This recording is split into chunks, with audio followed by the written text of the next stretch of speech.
Howdy ho there, neighbors. It's Papa Real. Doing a little short video here today on corn. It's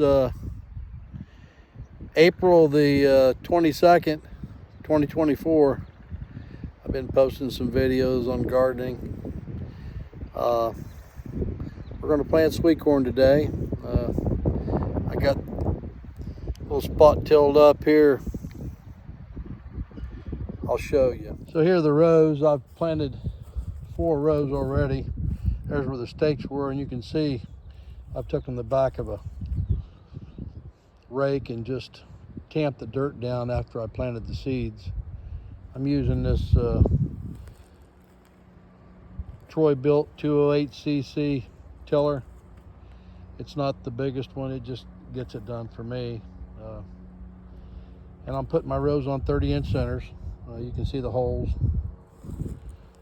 where the stakes were. You can see this row here I'm going to plant for you.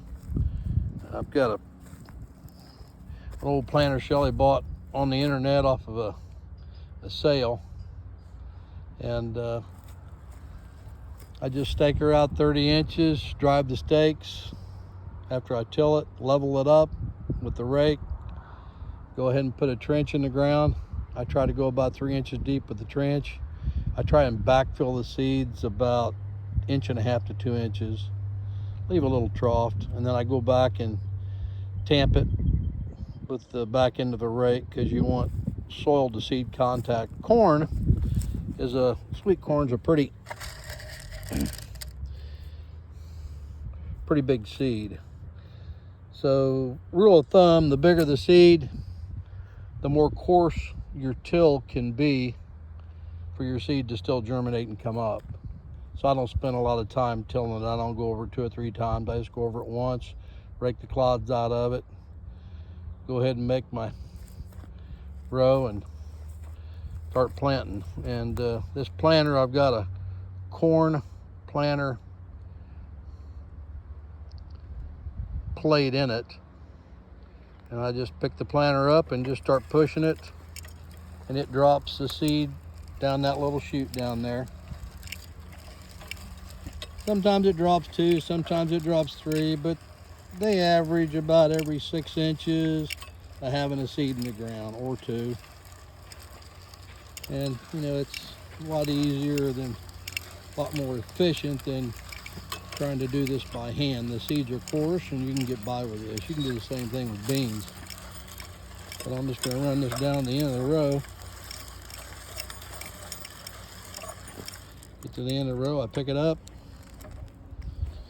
I'm going to lean it up against because the wheel doesn't get a couple of the seeds in the ground at the very end of the row. I went ahead and did that by hand. I'll come back up here and get a rake, and I'll just cover it up. Then I'll tamp it down with the back of the rake, and it's good to go.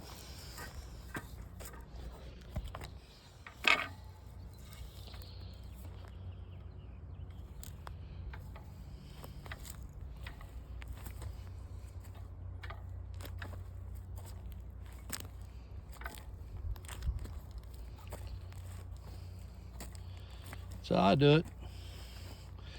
Not rocket science. It's pretty simple. Nothing like roasting ears. You can pick out the corn of your choice. There's all kinds of corn on the internet. You can read about it. Gurney's got it. Seed distributors locally sell it. I just pick out a good heavy ear that has got a lot of rows. And fertilizer, I'm organic. I use horse shit. That's my fertilizer. It's cheap. I've got Emily and Todd Jewell down here south of Duggar, Indiana, that supply me with good horse manure, and in return I try and bring them some produce every year, and I help keep their stalls cleaned out by taking the horse manure. And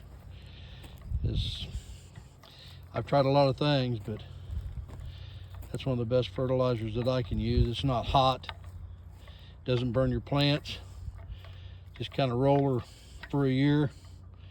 It just turns into dirt. That's it. I'll just come back. I'll take my rake.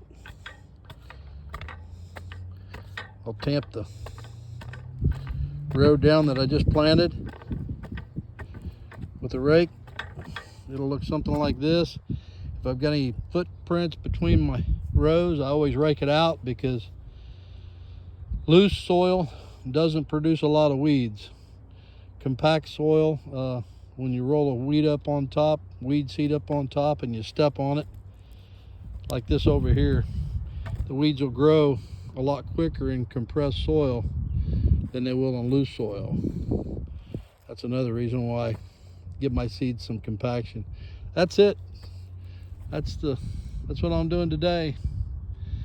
Y'all have a safe day, and God bless you.